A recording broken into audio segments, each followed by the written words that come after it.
No recording on this. All right. Always doing right. Okay. All right. So here we go. What is a white paper? A white paper is basically an essay that details a process, an idea, or the way to do something. Okay. Okay. All right. It can be for businesses. It can be for experiments. It can be for a great deal of things. All right.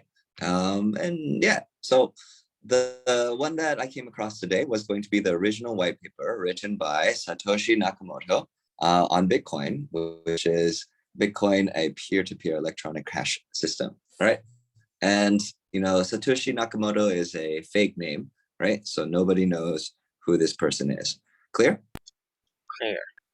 All right. So you're with me thus far. I think you know a lot about this.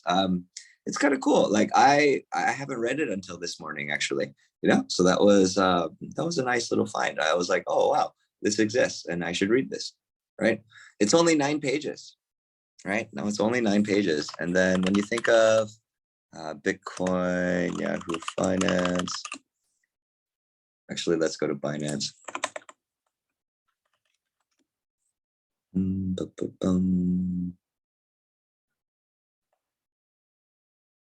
Where is Binance? Why can't I go to Binance? That's weird.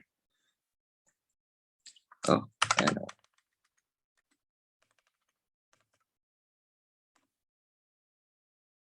Okay, and so this is the overview of Bitcoin from, like, I guess the internet here, right? So we have Binance.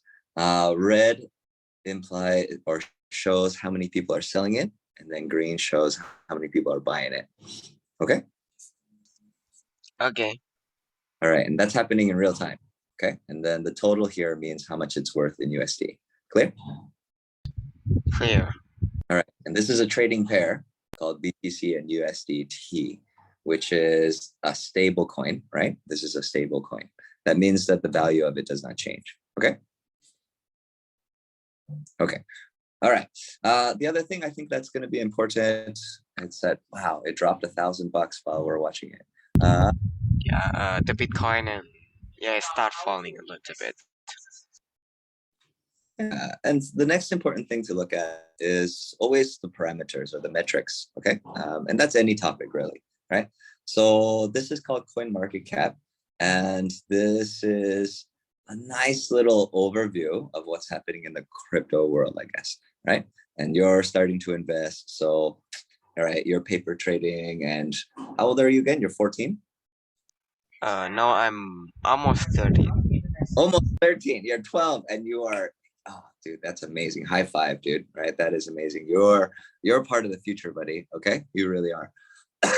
Okay, so at this point it looks like there are about 16,532 cryptos listed on CoinMarketCap, and they try to have all of them. All right, that's what they do try. Right? I don't know what percent of them they do have, but I'm not sure. Right? There are 454 places where they exchange crypto. Right? So those are the different places that you can buy and sell crypto. All right. At this point, the entire crypto market based on coin market cap is worth about $2 trillion. $2 trillion, right? $2 trillion. And just to get an idea of how much that is, right, is we have 1 million seconds versus, okay, and then this is, if you connect it to time, right, is that for each second, let's say that you're spending $1, okay? So you could spend $1 million at $1 a second in 12 days, okay? Wow. Okay, and then if you had $1 billion, right, you could spend $1 a second for 31 years, right? That's 33 baht or so, okay? And then now, just to understand how big it is, right, is that if you had enough money to spend $1 every second for the rest of your life, right, it would require 63,000 Oh my God, dude. Like it would be like 63,000 years. Oh my God, that's so crazy. That is like best retirement at like when you are like I don't know 12. Yeah, what's 188 times 2? 188 times 2 is 338, 370, 376, right? So that would be 376 years that it would take to spend $2 trillion at $1 a second. Right? So just to let you know about that, right? Is that okay? If that's 63, what is that? 31688 times 2. Okay, enter. And then, right? And then let's say that the average generation takes about 40 years. Okay. So we have to divide that by, let's say, 40 years of a generation of humans, right? So that would mean that it would take, if you had $2 trillion, okay? All right. If you had $2 trillion, it would take your family 1,584 generations at 40 years a generation to spend $1 a second to spend $2 trillion, which is the coin market cap for the crypto market. Okay. Okay. All right. This is where you can say gnarly.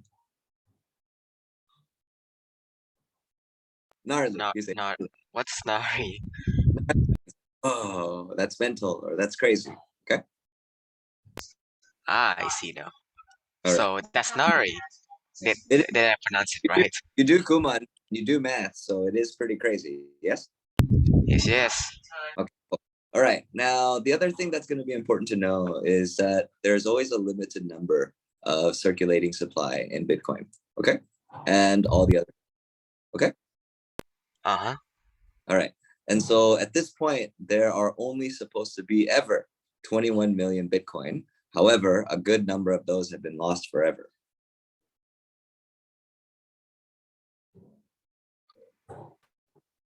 Okay.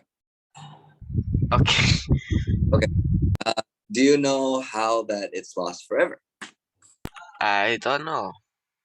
Okay. Well, the way that it's lost forever is that you get something called a crypto wallet, right?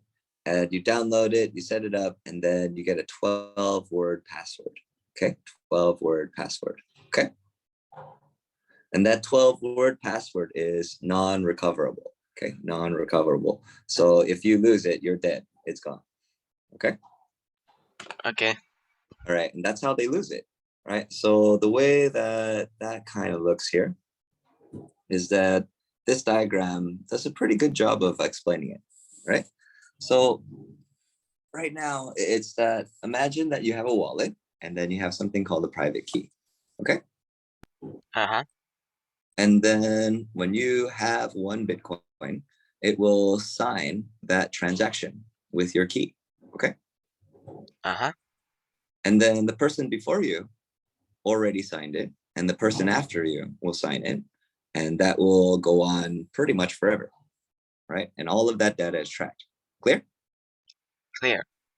All right. And that's the way that they can verify it's a transaction from person to person without requiring a bank or another authority, which is pretty interesting. I know it might be boring for you. I'm not sure. You're paper trading and stuff. Yes? I would say it's not boring, but it's not my interest a little bit. But I will try to keep up. That's okay. All right. That's all right. There's nothing wrong with that at all. Yeah. Okay. All right. So let's take a look at a couple of these things and then we will focus on recording it. Okay. Okay. Wait, I Okay. thought. Wait, it's recording right now. So Correct. But we'll focus on reading it, right? We're gonna try to read the whole thing aloud, or a few all right. pages. Okay. Let's see. Let's see. Okay. All right. Here we go. So the first things I have to show you though, as we get into that, is gonna be. I hope that you can set up something called Ronin Wallet, and then eventually get the game called Axie Infinity going. Right. There is a way for you to play a game and then earn ether, earn awards, and you will be earning money, right? So there are stories of people in the Philippines who are playing a game and they're earning cryptocurrency and money from playing the game. and it's more money than working in the country. Clear? Very interesting. Like, this money from a totally different source enters a country, right? So like, look at it this way. Let's say that there's a kid just like you, right? And he can't make money in the Philippines and he can't get a job, let's say, right? Just because of the area or whatever. So he's got the internet, right? He downloads this, he sets up a wallet, he gets some ether, and then he starts playing the game and people are really into it, lots of users. And then there's a reward system that allows you to earn certain points and reward and that you can change for money. Okay. So it's like buff system, correct? Pretty, yeah, that's a good way to imagine it, actually. And then there's a way for them to change it into local money. And then after that, let's say that that same kid goes down the street and uses that money to buy something from the street stall, the street food vendor, right? That means that money from a totally different economy just entered a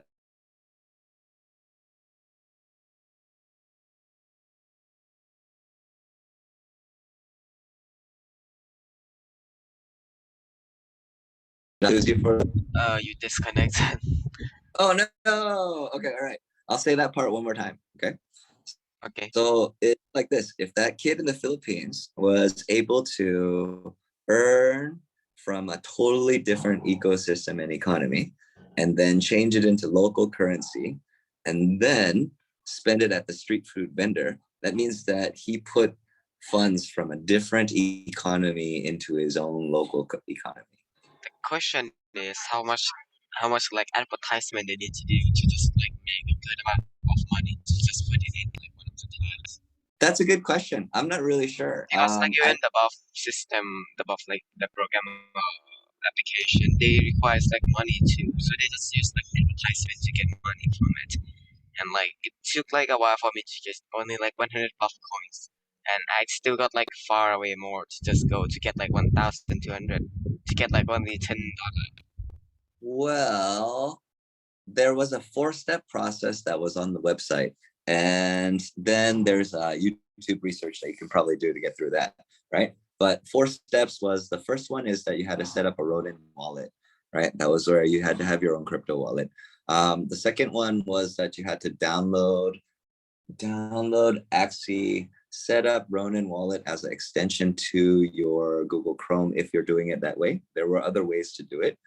And then after that, it was going to be where you had to deposit or buy 0.1 ether, right? Deposit or buy 1.1 ether, which would be about $312 right now. Okay, so maybe 10,000 baht. Okay, and then the 4th step was to download the game and start playing. And I haven't gotten that far. I've gotten as far as setting up the Ronin extension, right? And the part I got stuck on before I went into your class is where it was opening the Ronin wallet and activating it, and then going on to the next step, right? Downloading the game was one other part. It was like a math lab app, right? So that was one that looks like this. I'll show you really fast. It was Mavis Hub is what it was. Oh, I'll show you. It's opening right now. But I think this is good education for you, right? And like, you're looking at systems and understand that all, just like the Bitcoin white paper, that's the thing that works on advanced grammar for you. Okay.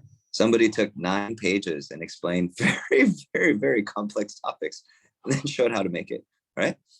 This part right here, Mavis Hub, is the way to start playing the game, Axel Infinity, right? And then you go from there. Clear? Clear. Okay, we can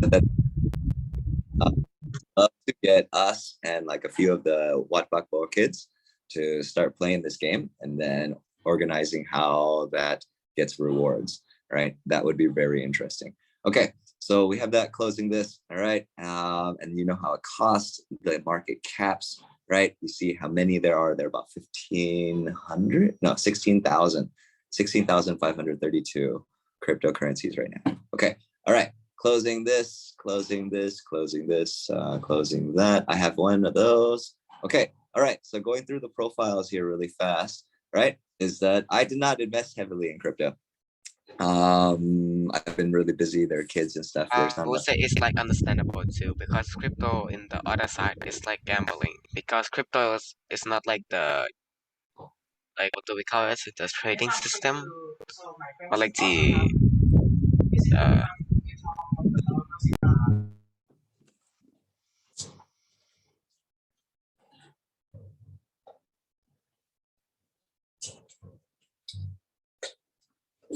Okay, I'm back. I'm feeling wearing a hat today. I feel like wearing a hat today. Okay, all right. I feel like wearing a hat today. Uh, uh, uh, uh, uh. Is that better? I don't know. Okay, all right. Uh, okay, so I think I showed you this a long time ago before, is that I bought it when it was very cheap and I should have just kept it. And there's a transaction history of like 50 transactions at the beginning of last year where it was kind of a waste of my time, right? So that's principle number one. The long game is always better when investing, right? Until I guess you're really good at doing day trading. But statistically, day traders, people who buy and sell every day, right? They lose. Okay. yes. All available, right? Like everybody, a lot of people can see all of this. From my idea, it's like selling like 75% of the coins and keep like 25% of it. So it's like for an emergency or something like that. Like if like one coin just go up, like like just go to the moon or something like that, Yeah, it's just going to be like a profit. I gotta be honest, like I think the first stage of learning is to look at it from like a whole holistic viewpoint. So that's like big bro, and then go down, right? Um, it's the same way that you learn about plants and the sun, right? Like when you're a little kid, you learn about plants and sun, right? And then as you go throughout school, you learn about photosynthesis, and then you learn about the root system, and then you learn about the molecular biology that goes on inside of the plant. Then you have to really label some very detailed diagrams. And then you go into university level bio stuff, which is like shooting lasers at plants and then seeing what happens. Okay. All right. So over here, right, looking at the red line, right, is something that I want to teach you from my experience, you being 12 years old. And I think financial literacy is going to be something that's going to be By the way, super. what coin is this? Pardon? What crypto is this? This is my portfolio on Robinhood. I see. You can ask more questions if you want, man. I got none.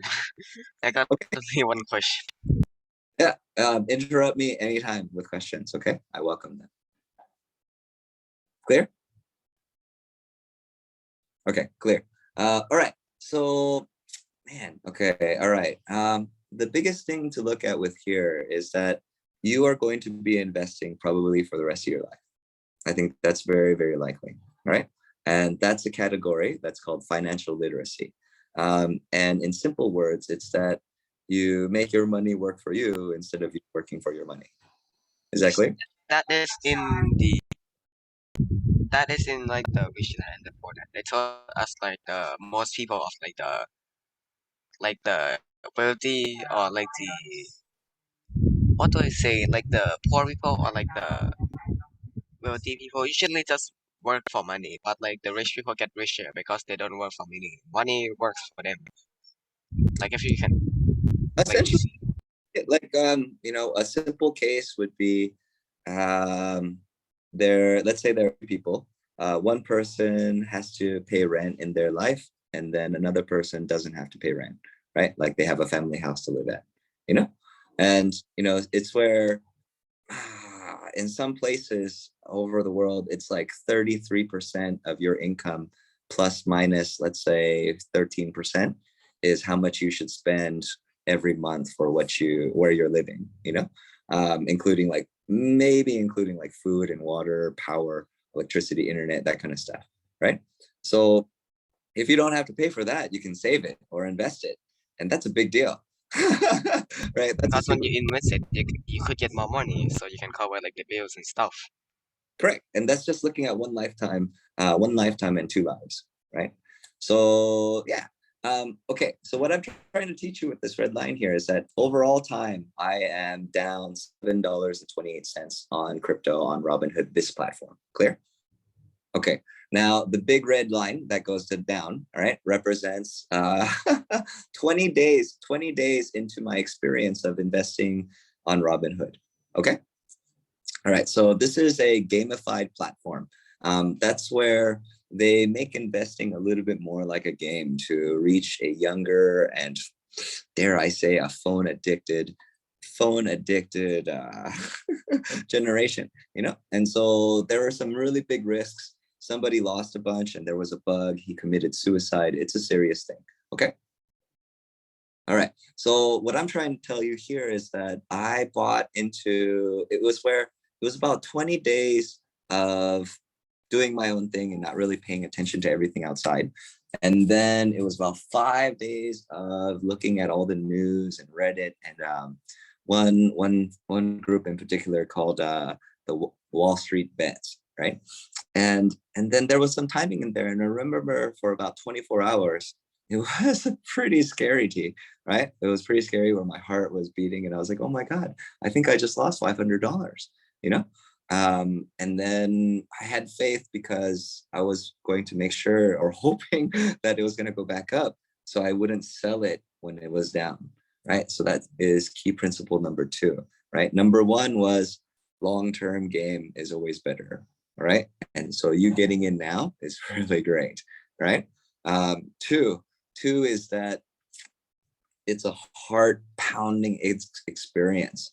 So don't sell it when it's down because that makes your loss real. Like if you like play like day trade, you obviously know that when it goes down, it's there's a chance it will like not go down. It's just like a fake or something like that. Because if you play like day trade, you never experience it until like you saw like the full chart or something like that.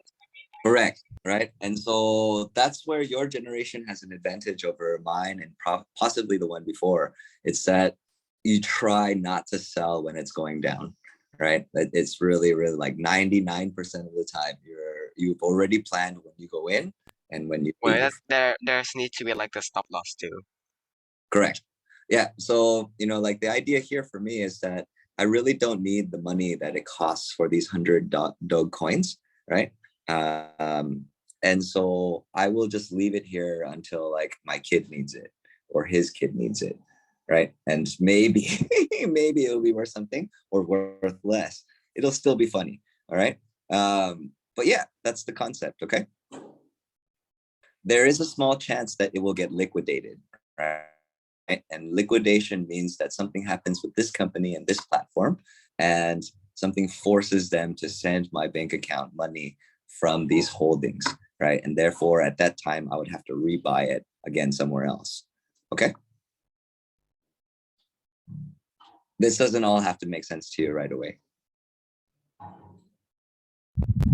I would say it's kind of makes sense. It makes more sense to you than it would have to me at your age, that's for sure. Okay. All right. The next one here is going to be, I really shouldn't record and show that one. I'll show you this one here. Okay. All right. So this right here is the paper trading account on Webull, right? And so you said you have a paper trading account on, what was the other platform?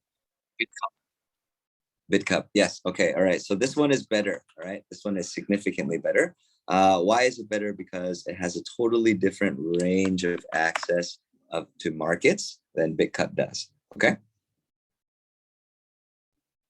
Clear. Okay. All right. So I will show you the paper trading account here on Webull. I started this in February of 2021, and we're going here. This is all fake. Okay. This is all fake. All right. So it started at the portfolio, right? People say port a lot in Thailand. Started at $1 million in February. Okay.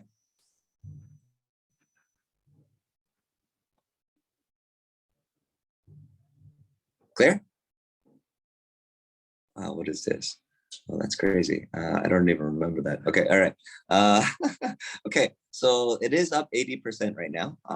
And it's up on a wide range of holdings that I've bought and sold a lot. There's a history that you can see.